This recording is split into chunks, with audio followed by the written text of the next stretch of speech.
Hello viewers, কেমন আছেন সবাই? আশা করি সবাই অনেক ভালো আছেন। আপনারা দেখছেন আইটি এক্সপার্ট ইউটিউব চ্যানেল। আবার হাজির হয়ে গেলাম আপনাদের সামনে নতুন একটি ভিডিও নিয়ে, নতুন একটি টপিকস নিয়ে। আজকের ভিডিওতে আমরা কথা বলবো যে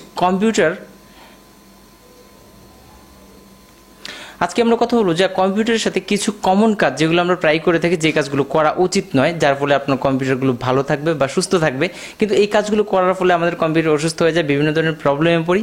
কিন্তু এই কাজগুলো যদি না করি তাহলে আমরা কম্পিউটারকে সুস্থ রাখতে পারবো এবং ভালো একটা কম্পিউটার পাবো। তো এই কাজগুলো কি কি সে বিষয়ে আজকে জানার চেষ্টা করবো। সো ভিউয়ার্স, চলুন তাহলে শুরু করি আমাদের আজকের ভিডিওটি।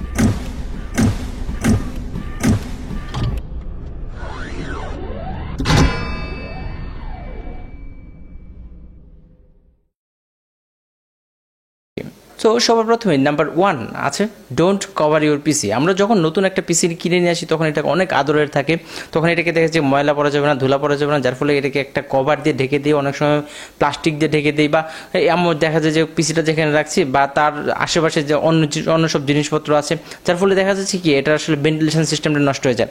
ভেন্টিলেশন সিস্টেম বলতে যে কম্পিউটারে দেখবেন যে বিভিন্ন ধরনের ফাঁকা থাকে এবং এর জন্য এর ভিতরে কুলিং ফ্যান লাগানো থাকে। এই কুলিং ফ্যানগুলো মূলত ভিতরে আর্দ্রতা ঠিক রাখে, যাতে করে ভিতরের যে গরম আবহাওয়াটা সেটাকে বাইরে বের করে দিতে পারে এবং ভিতরে একটা ঠান্ডা পরিবেশ বজায় থাকে। কিন্তু আমরা যখন এটাকে আটকে দিই তখন কি হয়, গরম বাতাসটা বাইরে বেরোতে পারবে না, যার ফলে ভিতরে টেম্পারেচার অনেক পরিমাণে বেড়ে যায় এবং এর ফলে এর যে প্রসেসর রয়েছে প্রসেসর ওভারহিট হয়ে যেতে পারে এবং এর ফলে কম্পিউটার বারবার রিস্টার্ট নিতে পারে এবং অনেক ক্ষেত্রে আপনার কম্পিউটারটি ক্র্যাশও করতে পারে। সো ভিউয়ার্স, আপনার অবশ্যই কম্পিউটারটিকে ফ্রি রাখবেন, এখানে কোনো কভার রাখবেন না।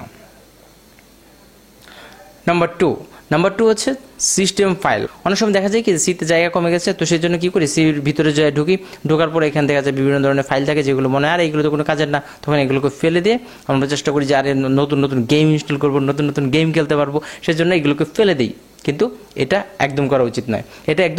এই জন্যই কারণ আপনি যখন এই সিস্টেম ফাইলগুলো ফেলে দিবেন এর ফলে কিন্তু উইন্ডোজ ভালোভাবে চলতে পারবে না। অনেক সময় দেখা যায় যে উইন্ডোজ স্লো হয়ে যেতে পারে, আবার উইন্ডোজ ক্র্যাশও করতে পারে। তাই সিতে কোনো সময় কোনো কিছু রাখবেন না, সি থেকে কোনো কিছু ফেলবেন না, যাতে করে সি যেন অক্ষত অবস্থায় থাকে। Number 3, don't wash your monitor with liquid. আমরা অনেক সময় দেখা যায় কি যে মনিটরকে পরিষ্কার করতে যাই বা কম্পিউটারকে পরিষ্কার করতে যাই, সেই জন্য কি করি বিভিন্ন ধরনের লিকুইড ইউজ করতে থাকি বা পানি দিতে চাই। অনেক সময় এই ধরনের আসলে পানি দেওয়া উচিত না, কারণ মনিটরটি কখনোই আপনার ওয়াটার প্রোটেক্টেড না, অর্থাৎ এটি ওয়াটারপ্রুফ না।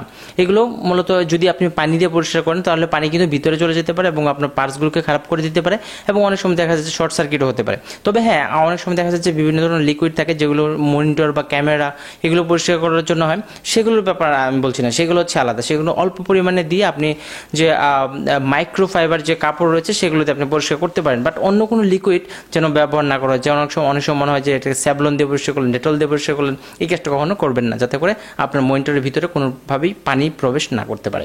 Number 4, don't pressure on your computer. আমরা অনেক সময় দেখা যায় কি কম্পিউটারের সাথে জোর জবরদস্তি করি, যেমন ডিভিডি রাইটারটি যে থাকে সেটি কী করি, আমরা ডিভিডি রাইটারটি খুলি এবং তারপর ছাটাক করে ধাক্কা দিয়ে ঢুকিয়ে দিই।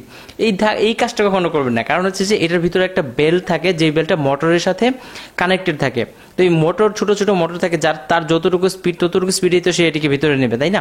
তো আপনার যদি এতই জলদি থাকে যে 2 সেকেন্ড সময় সহ্য না হয়, তাহলে কীভাবে হবে বলেন? 2 সেকেন্ড সময় ধৈর্য ধরে এটাকে আপনি বাটন একটা প্রেস করবেন, যাতে করে এটি এর নিয়মিত স্পিডে ঢুকতে পারে।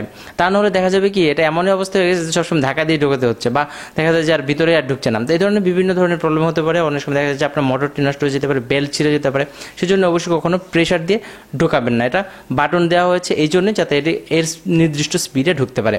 নাম্বার 5, সেম পাসওয়ার্ড বিভিন্ন জায়গায় দিবেন না, কারণ অনেক সময় দেখা যায় কি যে আমরা ফেসবুকে, ইউটিউবে, আপনার বিভিন্ন ইমেইলে, বিভিন্ন সাইটে যে কোনো জায়গায় পাই, সব জায়গায় একটাই মাত্র পাসওয়ার্ড দিয়ে দিই। এই কাজটা কখনো করবেন না, কারণ এই কাজটা যদি আপনি করেন তা কোনোভাবে যদি আপনার একটা পাসওয়ার্ড লিকেজ হয়ে যায়, তখন কি করবে, সেই একটা পাসওয়ার্ড দিয়ে আপনার সব কিছু হ্যাক করে দিতে পারে। আপনার মনে হতে পারে আরে সে তো কত বড় হ্যাকার, আমার সব কিছু হ্যাক করে ফেলছে, কিন্তু আসলে ব্যাপারটা এরকম কিছুই না, কারণ আপনি তাকে হ্যাক করার সুযোগ দিয়েছেন। একটি পাসওয়ার্ড দিয়ে তার সবগুলোকে আপনি ওপেন করে দিয়েছেন। তাই কখনো পাসওয়ার্ড আপনি একটি পাসওয়ার্ড সব জায়গায় দিবেন না, এর জন্য আলাদা আলাদা পাসওয়ার্ড তৈরি করবেন এবং এমনও যেন না হয় যে পাসওয়ার্ড দিয়ে নিজে ভুলে গেছেন। পাসওয়ার্ডগুলো মনে রাখার চেষ্টা করবেন, প্রয়োজনে একটি ডায়েরিতে লিখে রাখার চেষ্টা করবেন এবং পাসওয়ার্ডগুলো অবশ্যই আলফাবেটিক, নিউমেরিক এবং স্পেশাল ক্যারেক্টার এই সমস্ত কিছুর সমন্বয়ে তৈরি করবেন, যাতে পাসওয়ার্ডটি আপনার স্ট্রং হয়। Number 6, use antivirus. আমরা অনেক সময় দেখা যায় যে অ্যান্টিভাইরাস কী দরকার আছে, অ্যান্টিভাইরাসের কোনো দরকার নেই, অ্যান্টিভাইরাস ছাড়াই আমরা ইউজ করতে থাকি। বিশেষ করে যখন আমরা ইন্টারনেট চালাই তখন কিন্তু ইন্টারনেট বিশেষ করে যখন আমরা ইন্টারনেট চালাই তখন কিন্তু অ্যান্টিভাইরাসের ব্যবহার অত্যন্ত গুরুত্বপূর্ণ। কারণ হচ্ছে যে অ্যান্টিভাইরাস আমরা বিভিন্ন যখন সাইটে ঢুকি তখন বিভিন্ন ধরনের ম্যালওয়্যার থাকতে পারে, বিভিন্ন ধরনের ভাইরাস থাকতে পারে, যেগুলো আমাদের কম্পিউটারে এসে কম্পিউটারকে কিন্তু ভীষণভাবে ক্ষতি করতে পারে।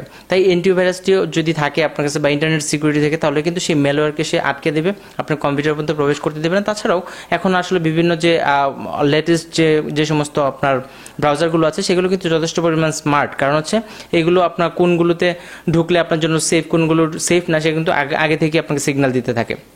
তারপর আপনার অ্যান্টিভাইরাস বা ইন্টারনেট সিকিউরিটি যদি আপনি একটা ব্যবহার করেন, সেক্ষেত্রে কিন্তু আপনি ভাইরাস থেকে 100% ফ্রি থাকতে পারবেন। তাই একটি অ্যান্টিভাইরাস অবশ্যই আপনি ইউজ করবেন। And number 7, don't keep your Pat around your computer.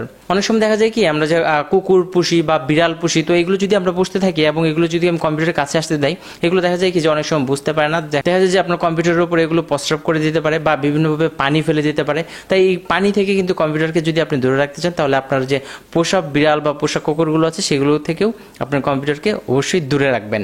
Number 8 হচ্ছে আমরা অনেক সময় কম্পিউটার পরিষ্কার করতে যাই এবং দেখা যায় যে ইলেকট্রিসিটির যে লাইনটা আছে সেটাকে আমরা আনপ্লাগ করি না। এই কাজটা কখনোই করা যাবে না। আপনারা যখন অবশ্যই কম্পিউটারটিকে ক্লিন করতে যাবেন, ইলেকট্রিসিটির যে লাইনটি আছে সেটিকে অবশ্যই আনপ্লাগ করে নেবেন। কারণ হচ্ছে যে এছাড়া আপনি দেখা যাবে যে একটা থেকে আরেকটাতে ধরতে যাবেন, তখন আপনার এটি শর্ট সার্কিট হতে পারে এবং আপনার কম্পিউটার কিন্তু জ্বলে যেতে পারে। তাই অবশ্যই যখন আপনি কম্পিউটারটি ধরবেন বা খুলবেন, অবশ্যই ভালোভাবে এটিকে বিদ্যুৎ থেকে বিচ্ছিন্ন করে নেবেন, কারণ এতে করে আপনার কম্পিউটার সেফ থাকবে। সো ভিউয়ার্স, এই ছিল 8টি স্টেপ, যেই কাজগুলো কখনোই আপনার কম্পিউটারের সাথে করা উচিত নয় এবং করলে আপনি বিভিন্নভাবে ক্ষতিগ্রস্ত হতে পারেন। সো আশা করি আপনার কাছে ভিডিওটি ভালো লেগেছে এবং আপনি নতুন কিছু জানতে পেরেছেন। যদি আপনার কাছে ভিডিওটি ভালো লেগে থাকে তাহলে অবশ্যই একটি লাইক করুন, বন্ধুদের মাঝে শেয়ার করুন, অ্যান্ড মোস্ট ইম্পর্টেন্টলি যদি আপনি চ্যানেলটি নতুন হয়ে থাকেন তাহলে ঠিক এখানে একটি ক্লিক করে সাবস্ক্রাইব করে নিন এবং নিচে বেল আইকনটিতে অবশ্যই ক্লিক করে রাখুন, যাতে পরবর্তীতে এই ধরনের ভিডিও আপলোড করার সাথে সাথে আপনার কাছে নোটিফিকেশন চলে যায় এবং আপনি কোনো ভিডিও মিস না করেন। সো ভিউয়ার্স, আজকে ভিডিওটি এ পর্যন্ত রাখছি। দেখা হবে পরবর্তীতে নতুন কোনো ভিডিওতে নতুন কোনো টপিকস নিয়ে। সে পর্যন্ত ভালো থাকবেন সবাই।